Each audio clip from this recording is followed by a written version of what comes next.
우리가 통일 노력을 하는 데 있어서 우리가 가지고 있는 통일에 대한 잘못된 인식에 한두 가지를 첨부로 합니다. 첫째는 북한의 급변 사태가 북한이란 나라의 붕괴까지도 이를지 모를 한반도의 평화와 이런 사태를 심각하게 위협하는 것 아니냐. 그렇기 때문에 어떻게 해서든지 북한의 정권이 붕괴되는 것을 막아야 되는 거 아니냐라는 논리가 있습니다. 그러나 북한이란 나라는 세계사에서 정권은 붕괴돼도 나라는 존속하기 마련입니다. 루마니아나 이라크나 아프가니스탄이나 다 그랬습니다. 지금 요번에 튀니지, 이집트, 리비아 다 그렇지 않습니까? 어떤 나라든 나라 존재 자체가 없어지는 것은 흡수 통일로 없어지는 것이지 정권이 붕괴가 된다고 해서 국가가 없어지지는 않습니다. 그리고 북한은 나름대로의 행정력과 노하우로 1945년 분단 이래로 1948년 북한 공화국 수립 이래로 약 60여 년간에 걸쳐서 북한이라는 국가를 유지해온 체제입니다. 아무리 헐벗고 전쟁을 하고 했어도 북한이라는 국가 체제가 흔들린 적은 없습니다. 북한의 정권이 붕괴된다고 해서 북한이라는 나라가 흔들리지 않는다는 것. 그리고 북한이 선군정치 하지만 그것은 북한이 여러 자원을 배분하는 데 있어서 군의 우선순위를 부여한다는 것이지 북한이란 국가의 어떤 그 정체성이라든가 존재 가치의 1순위가 군이라는 뜻이 아닙니다. 북한을 이끌어가는 것은 군이 아니라 당입니다. 북한의 헌법은 북한 조선민주주의인민공화국은 조선노동당의 영도 밑에 모든 일을 진행한다고 되어 있습니다. 북한은 군이 아니라 당이 중심이 된 나라입니다. 그래서 북한 정권이 붕괴된다 하더라도 북한의 노동당이 비상체제를 수립을 하게 되면 저는 북한의 군부가 쉽사리 북한이라는 국가의 존재 자체를 혼란스럽게 만들 수 있는 그런 일을 할 가능성은 매우 작다고 보고 있습니다. 설사 북한 군부가 일시적으로 그런 행동을 벌인다 하더라도 결국 당 중심 우위 체제로 복원될 것입니다. 때문에 북한 정권의 붕괴가 북한 국가 체제의 치명적인 혼란은 아니라는 점. 연장선상에서 우리나라 국민들은 북한의 급변 사태가 발생을 하면 중국이 과도한 영향력을 행사할 것이라고 지레 겁먹고 있습니다. 그러나 국제 질서라고 하는 것은 우리가 냉철하게 볼 필요가 있다고 생각합니다. 통일 문제는 어디까지나 개별 민족의 문제입니다. 그래서 다른 나라나 다른 민족이 군사력을 이용을 해서 개입을 하는 것은 대단한 부담이 됩니다. 더군다나 중국은 유엔 안보리 상임이사국입니다. 국제적으로 북한의 급변 사태가 터졌을 때 1차적으로는 유엔 안보리가 결의안을 통과시키게 될 것입니다. 북한의 평화 유지군을 어떻게 파견을 해서 어떤 식으로 북한의 사회 질서를 유지하고 북한을 점진적인 통일의 길로 유도하느냐에 관한 유엔 사회의 결의안이 있게 됩니다. 안보리 상임이사국은 이 결의안을 지킬 수밖에 없습니다.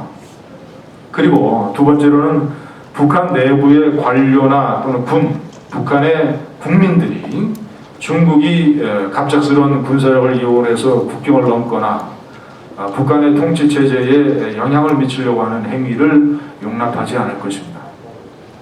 역사적으로 수많은 고대 중국의 침략이 있었지만 사실상 고구려가 조선은 중국의 점령을 당했었지만 고구려가 중국에 점령당한 적은 없습니다. 삼국 통일 시대에 각 나라가 고구려의 지금의 평양에 안동도호부라는 일종의 식민통치기구를 8년 정도 운영한 적이 있었습니다. 그러나 그것도 신라와 연합해서 나당 연합 세력이 가능했던 것이고, 그리고 결국 그 AD 600년 후반에 있었던 안동도호부를 결국은 고구려 신라 백제 이 3개 민족이 연합을 해서 안동도호부를 결국은 쫓아냈습니다. 역사적으로 고구려는 중국에 함락당한 적이 없다는 점.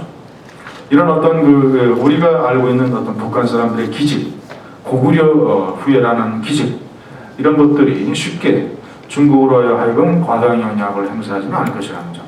더욱더 중요한 것은 유엔이라는 체제가 있고 중국은 상임이사국이기 때문에 국제사회를 통해서 우리가 점진적이고 안정적으로 상황을 관리할 수 있다는 점을 우리는 인식해야 된다고 생각합니다.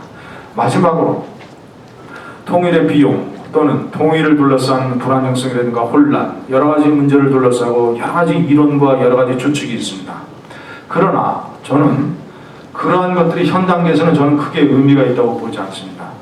결국 통일이라고 하는 것이 아까 제가 말씀드린 서두에 말씀드린 5-6가지 이유로 인해서 통일이라고 하는 것이 우리가 꼭 가야 할 길이라면, 그리고 남한이 앞으로의 국가 발전을 위해서 불가피하게 선택을 해야 될 길이라면 그런 논의는 무의미합니다.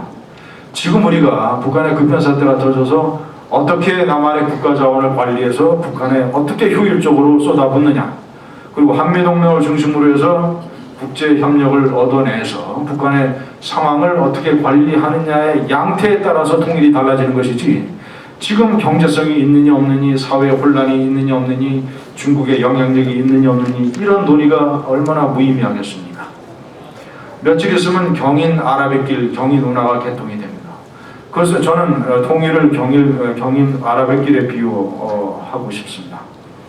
경인 아랍의 길을 짓기 전에는 경제성이 있느냐 없느니, 물류가 가능하겠느냐니, 중국 관광객이 얼마나 오겠느냐니 여러 가지 논의가 있고 반대가 많았습니다.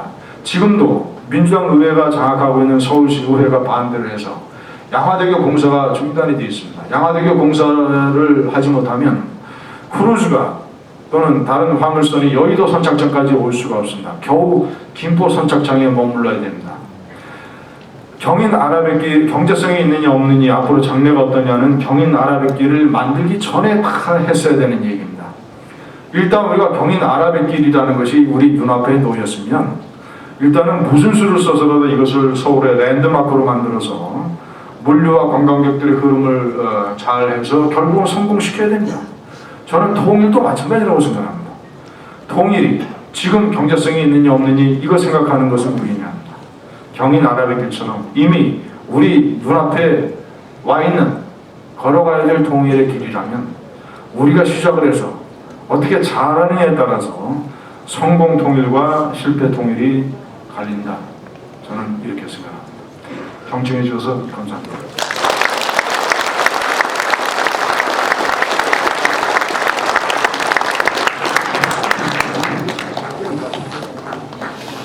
감사합니다. 오늘 1강을 해주신 두 분 강사님께 진심으로 감사드리며 다시 한번 뜨거운 박수를 부탁드립니다.